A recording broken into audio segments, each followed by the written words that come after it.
Bienvenue sur Ma TV, Jean Stone.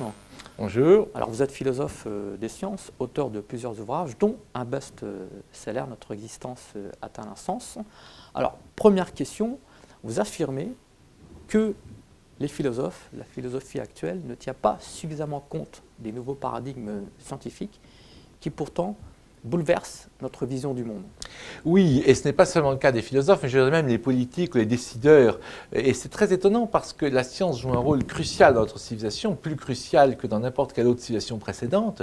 Or, si vous ignorez Chopin, Beethoven ou Voltaire, vous passez pour un plouc absolu. Mais si vous dites que vous ignorez la physique quantique, le théorème de Gödel ou des choses même comme la relativité générale, vous pouvez même vous inventer à la limite en disant « Oh, c'est très compliqué, j'y comprends rien du tout ». Donc il y a une espèce dans les élites de, je dirais, de non-implication dans des choses qui peuvent paraître techniques, mais qui en fait ont eu d'immenses conséquences philosophiques. Si on pense par exemple comment les visions de Copernic et de Galilée montrant que l'homme n'était plus au centre du monde ont bouleversé notre civilisation, eh bien les découvertes dont nous allons parler maintenant sont aussi des découvertes qui bouleversent notre civilisation et curieusement beaucoup de gens, et donc pas seulement des philosophes, eh bien semblent considérer que ça ne vaut pas la peine vraiment d'essayer de s'informer ou d'approfondir tout cela. Alors on va justement parler de ces nouveaux paradigmes scientifiques, notamment au niveau de l'univers, avec ce qu'on appelle le principe anthropique, qui est le réglage fin de l'univers, qui nous amène à nous poser cette question, à poser la question d'un principe créateur. Oui, effectivement, on s'est rendu compte en faisant des simulations à partir du moment où les ordinateurs sont venus assez puissants pour qu'on simule des modèles d'évolution de l'univers depuis le Big Bang. Eh bien, un Big Bang dont d'ailleurs on vient d'avoir une preuve formidable, nouvelle, lors d'une grande découverte qui a été saluée d'un espèce de, je veux dire, de ces signaux originales, traces du Big Bang que l'on repère avec les satellites, une découverte très récente parce qu'elle a été annoncée début avril. Eh bien, à partir du moment où on modélise cette évolution de l'univers, on se rend compte que si on change quoi que ce soit dans la vitesse d'expansion de l'univers, par exemple, il va se diluer dans le néant, il va s'écraser sur lui-même. Si on change les forces nucléaires, les étoiles ne vont pas briller ou les étoiles vont se mettre toutes à exploser comme des bombes H et on ne pourra pas avoir de forme stable d'énergie pour que la complexité et la vie se développent dans l'univers. Si on change d'un chouïa la charge électrique, par exemple, du proton ou la masse de l'électron, là aussi, tout va exploser. Aucune forme de vie ne pourra être stable et même des étoiles n'existeront pas, etc.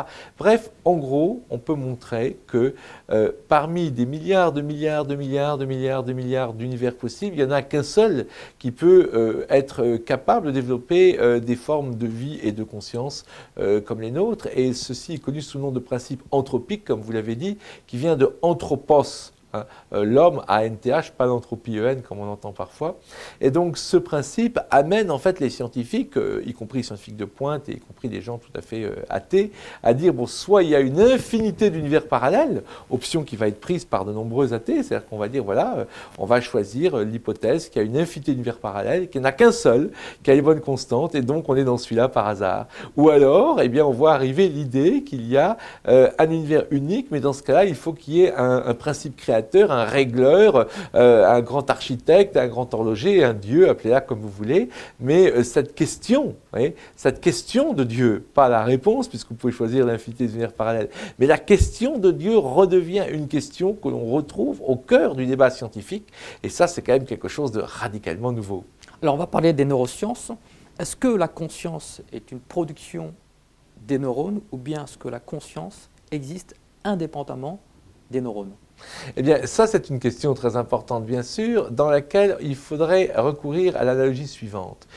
Vous avez imaginé un extraterrestre qui débarque chez vous pour enquêter sur votre mode de vie discrètement dans votre dos, et il sélectionne les objets autour de vous, il prend un iPod, il prend une radio.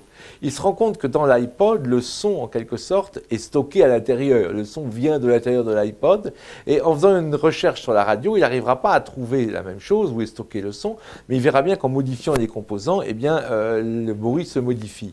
Donc, il pourra penser que la radio est un dispositif très très sophistiqué dont il n'arrive pas à voir où la musique est stockée, mais que c'est comme l'iPod, la musique est à l'intérieur.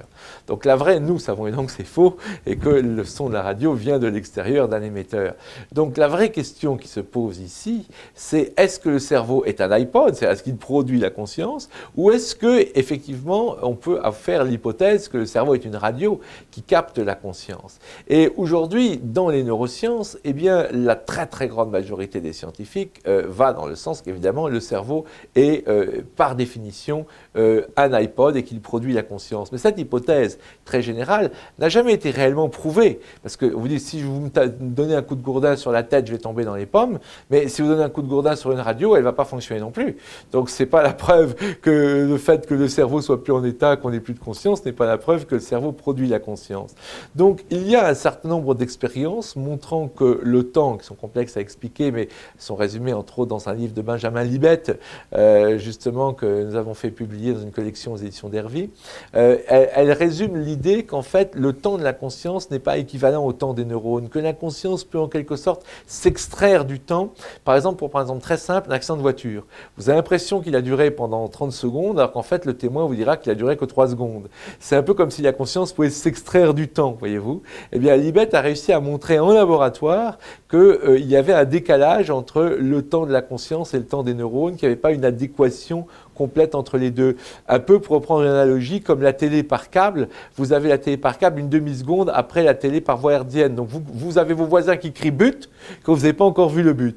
Eh bien, nous serions un peu dans cette même situation de décalage avec la réalité, mais, la conscience serait capable à chaque instant, en gros, tout ce que je vous dis, vous l'entendez une demi-seconde plus tard que la réalité, mais en permanence, la conscience va dans le passé pour rendre synchrone, en quelque sorte, ce que vous ressentez avec la réalité. Sinon, dès que vous traverseriez une rue, vous seriez écrasé par une voiture, parce que vous auriez une demi-seconde de retard.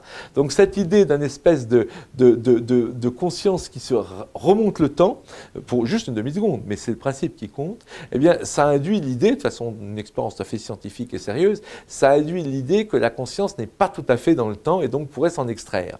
Un autre domaine que je voudrais quand même mentionner, qui est beaucoup plus sulfureux et moins prouvé, mais qui se développe, c'est l'expérience des approches des gens qui ont vécu une mort clinique. Les N2. Voilà, ce qu'on appelle les near-death experiences, ou en français, expérience d'approche de la mort.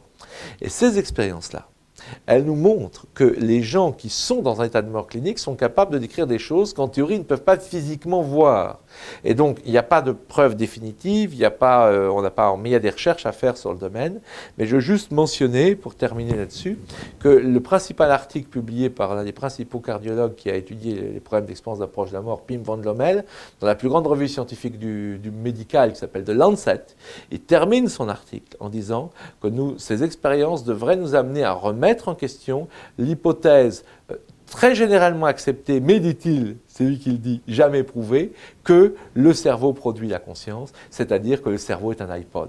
Et c'est lui qui le dit, et ça a été publié, et les référés l'ont accepté. Comme vous savez, il y a des référés dans les grandes revues scientifiques, dans la plus grande revue scientifique du monde. C'est quand même intéressant, la plus grande revue scientifique médicale. Alors on va parler de la physique quantique avec le principe de non-localité qui nous amène notamment à nous poser la question de savoir s'il n'existe pas un autre niveau de réalité. Oui, la physique quantique est certainement l'un des domaines les plus extraordinaires et difficiles à résumer en 2 minutes, mais le premier grand enseignement de la physique quantique, c'est que le fondement même des choses, des objets, ne sont pas comme des objets.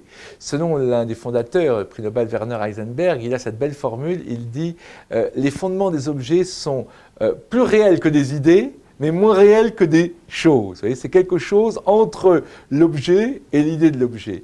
Et donc, cette espèce de dématérialisation du réel, cette espèce de fait que finalement, ce qui se conserve est plus proche du nombre pur, de l'abstraction mathématique pythagoricienne que de la notion d'objet, eh bien, un de ces prolongements les plus extraordinaires, c'est cette notion dite de non-localité, dans laquelle 2 particules jumelles extraites d'un même atome, sur lesquelles, effectivement, il y a eu une espèce de passé commun, eh bien, elles peuvent se retrouver à des dizaines, voire des centaines de kilomètres, et elles sont inséparables. Tout ce qui va arriver à l'une va se répercuter sur l'autre. Elles forment un seul et même objet à des centaines de kilomètres de distance, et il y a, et tous les scientifiques sont d'accord pour dire, qu'il n'y a rien, il n'y a pas de protons, de bosons, de ce zoo de particules élémentaires qu'on découvre tous les jours, il n'y a rien qui passe d'une particule à l'autre, voyez-vous. Et donc, ça veut dire qu'ici, les choses, la connexion ne passe pas par notre espace-temps. C'est un phénomène que de grands scientifiques qui travaillent dessus, comme Nicolas Gisin, qui dirige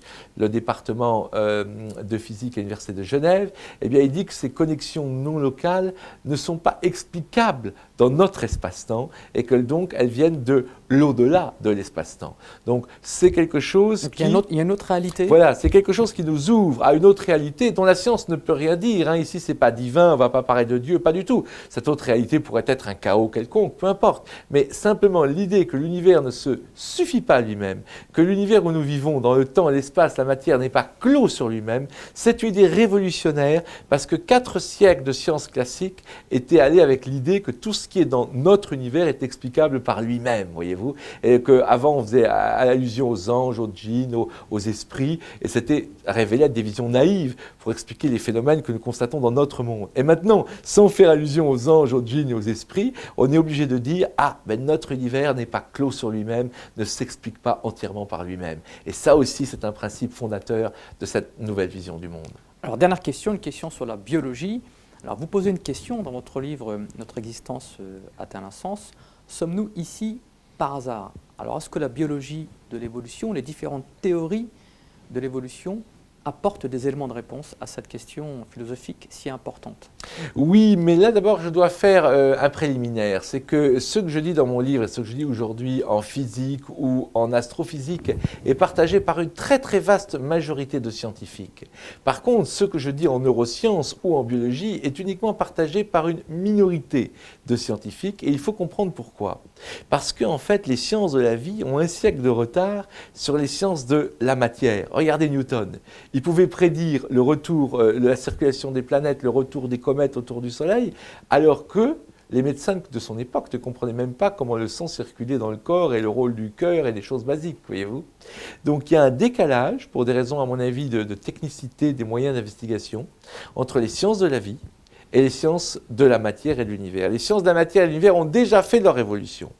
Les domaines dont je parlais tout à l'heure, comme l'expérience d'approche de la mort, ou les domaines dont je vais parler maintenant pour la vie, sont des domaines qui verront, à mon avis, leur évolution au XXIe siècle. Maintenant, si on prend les tendances de pointe, mais encore minoritaires, dans le domaine des sciences de la vie, eh bien, je pense que la grande idée que l'on a aujourd'hui, c'est que face à l'idée, vous savez, du hasard et de la sélection naturelle, l'idée qu'en fait la vie, ce serait des fautes de frappe dans un texte qui serait l'ADN, et que ces fautes de frappe, quand elles sont bénéfiques pour un organisme, elles sont sélectionnées. Ça, c'est la vision classique, et c'est une vision qui est très dépourvue de signification, et qui nous dit qu'on est là par hasard. Eh bien, il y a une autre vision qui nous dit qu'en fait, la vie, c'est quelque chose qui est intégralement à l'intérieur des lois de la nature, que ce que j'ai dit tout à l'heure pour l'univers se prolonge pour la vie. C'est-à-dire qu'en fait, la vie, elle aussi, hein, les principes du vivant, si vous changez quoi que ce soit, vous ne pouvez pas voir la vie se développer. Elle est programmée? Donc, ce n'est pas vraiment un programme, mais je dirais, enfin, le mot programme est peut-être trop fort, mais ce que je dirais, c'est que la vie, il est logique que la vie se développe, que la vie est inscrite dans les lois de la nature, et un des plus grands, pour donner un exemple, d'un des plus grands paléontologistes actuels, qui est aussi éloigné que possible des idées créationnistes et autres, qui s'appelle Simon Conway Morris. Il a la chaire de paléontologie à Cambridge. Et il dit, bien sûr que la sélection naturelle existe et joue un rôle, mais au-delà de ça, il dit, et c'est une des phrases les plus culottées que j'ai jamais vues dites par un biologiste, il dit que les formes fonctionnelles possibles, c'est-à-dire la forme canidée, vous voyez, la forme félin, ces formes fonctionnelles possibles préexisteraient au Big Bang. En d'autres termes, pour faire simple, ça veut dire que pour passer d'un loup à un chien, à un dogue danois, à un teckel, c'est la sélection naturelle ou la sélection artificielle des éleveurs humains. Hein. Pour passer d'un tigre à un chat et à un lion, c'est la même chose. Mais que la forme tigre, enfin la forme félin, la forme canidée, les grandes formes sont inscrites dans les lois de la nature, comme par exemple la structure des cristaux de neige qui ont toujours 6 branches. Et donc ça, c'est une idée révolutionnaire qui nous dit que dans ce cas-là, effectivement, nous serions peut-être arrivés plus tard sur Terre, si les dinosaures n'avaient pas disparu à 100 millions d'années, mais nous serions arrivés un jour ou l'autre, parce que d'une certaine façon, notre existence et celle de toutes les autres formes de vie, les grandes formes de vie sont inscrites dans les lois de la nature. Merci à vous, Jean Stone. Donc à très bientôt pour un autre numéro de l'Esprit d'Actu.